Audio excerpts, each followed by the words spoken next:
બે દિવસ પહેલા થાન પોલીસના જાપ્તામાંથી છટકીને ભાગેલા મહંત રામદાસ બાપુને છેક ગોધરાથી પકડી લેવામાં આવ્યા છે। ગૌશાળાના લાભાર્થે ઇનામી ડ્રોની જાહેરાત કરી 3 કરોડથી વધુની રકમ ભેગી કર્યા બાદ લકી ડ્રો યોજ્યા વિના જ આયોજકો ફરાર થઈ ગયા। આ મામલે 6 આયોજક સહિત મહંત સામે ફરિયાદ નોંધાઈ હતી। અન્ય 3 આરોપી ઉપરાંત મહંતની પણ ધરપકડ કરાઈ હતી। જો કે પકડાયા બાદ મને ગભરામણ થાય છે એવું કહેતા થાન પોલીસે બાપુને લોકઅપમાંથી બહાર કાઢ્યા અને પ્રાથમિક સારવાર આપવાના પ્રયાસ કર્યા। જો કે આ દરમિયાન બાપુ પોલીસની નજર ચૂકવીને રફુચક્કર થઈ ગયા। તરત જ પોલીસે શોધખોળ શરૂ કરી અને બાતમીના આધારે રામદાસ બાપુને ગોધરા ખાતે આવેલા એક આશ્રમમાંથી ઝડપી લીધા। થાન પોલીસે ઇનામી ટિકિટના 6 આયોજકો તેમજ આશ્રમના મહંત રામદાસ બાપુ સામે ફરિયાદ બાદ ધરપકડ કરવામાં આવી હતી। થાનના તરણેતર ખાતે શ્રીકૃષ્ણ ગૌશાળા તથા અંસુયા આશ્રમ અમરાપરના લાભાર્થે આયોજકો દ્વારા ડ્રો રદ કરવામાં આવ્યો હતો। બાદમાં આયોજકો નાસી છૂટતા ટિકિટ ખરીદનાર લોકોએ હોબાળો કરતા ફરિયાદ નોંધાઈ હતી।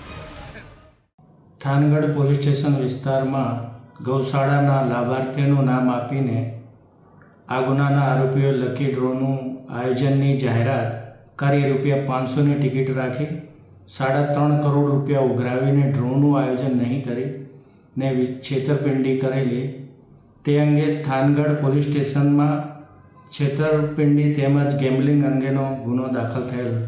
તેમાં તારીખ 18/1ના રોજ 3 આરોપીઓ પકડાયેલા અને તારીખ 22/1 સુધીના રિમાન્ડ પર હતા।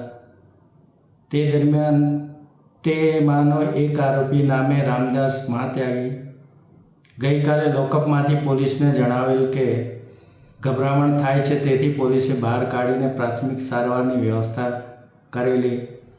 ત્યાર પછી આરોપી નજર ચૂકવીને ભાગી ગયેલો, જેને પકડવા માટે પોલીસની અલગ અલગ ટીમો બનાવીને સીસીટીવી ચેક કરવામાં આવેલા તેમજ મોબાઈલ લોકેશન્સ અને હ્યુમન ઇન્ટેલિજન્સ દ્વારા માહિતી મેળવીને થાનગઢ પોલીસ દ્વારા ઝડપી પાડવામાં આવેલ છે અને આગળની તપાસની કાર્યવાહી ચાલુમાં છે। 2 દિવસ પહેલા થાન પોલીસના જાપ્તામાંથી છટકીને ભાગેલા મહંત રામદાસ બાપુને છેક ગોધરાથી પકડી લેવામાં આવ્યા છે। ગૌશાળાના લાભાર્થે ઇનામી ડ્રોની જાહેરાત કરી 3 કરોડથી વધુની રકમ ભેગી કર્યા બાદ લકી ડ્રો યોજ્યા વિના જ આયોજકો ફરાર થઈ ગયા। આ મામલે 6 આયોજક સહિત મહંત સામે ફરિયાદ નોંધાઈ હતી। અન્ય 3 આરોપી ઉપરાંત મહંતની પણ ધરપકડ કરાઈ હતી। જો કે પકડાયા બાદ મને ગભરામણ થાય છે એવું કહેતા થાન પોલીસે બાપુને લોકઅપમાંથી બહાર કાઢ્યા અને પ્રાથમિક સારવાર આપવાના પ્રયાસ કર્યા। જો કે આ દરમિયાન બાપુ પોલીસની નજર ચૂકવીને રફુચક્કર થઈ ગયા। તરત જ પોલીસે શોધખોળ શરૂ કરી અને બાતમીના આધારે રામદાસ બાપુને ગોધરા ખાતે આવેલા એક આશ્રમમાંથી ઝડપી લીધા। થાન પોલીસે ઇનામી ટિકિટના 6 આયોજકો તેમજ આશ્રમના મહંત રામદાસ બાપુ સામે ફરિયાદ બાદ ધરપકડ કરવામાં આવી હતી। થાનના તરણેતર ખાતે શ્રીકૃષ્ણ ગૌશાળા તથા અંસુયા આશ્રમ અમરાપરના લાભાર્થે આયોજકો દ્વારા ડ્રો રદ કરવામાં આવ્યો હતો। બાદમાં આયોજકો નાસી છૂટતા ટિકિટ ખરીદનાર લોકોએ હોબાળો કરતા ફરિયાદ નોંધાઈ હતી।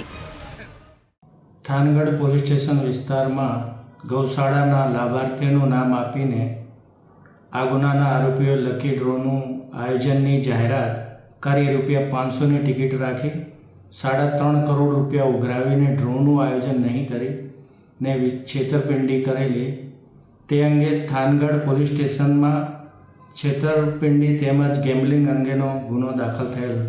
તેમાં તારીખ 18/1ના રોજ 3 આરોપીઓ પકડાયેલા અને તારીખ 22/1 સુધીના રિમાન્ડ પર હતા।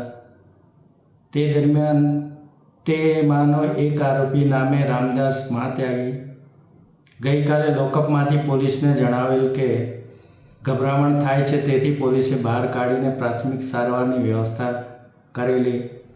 ત્યાર પછી આરોપી નજર ચૂકવીને ભાગી ગયેલો, જેને પકડવા માટે પોલીસની અલગ અલગ ટીમો બનાવીને સીસીટીવી ચેક કરવામાં આવેલા તેમજ મોબાઈલ લોકેશન્સ અને હ્યુમન ઇન્ટેલિજન્સ દ્વારા માહિતી મેળવીને થાનગઢ પોલીસ દ્વારા ઝડપી પાડવામાં આવેલ છે અને આગળની તપાસની કાર્યવાહી ચાલુમાં છે।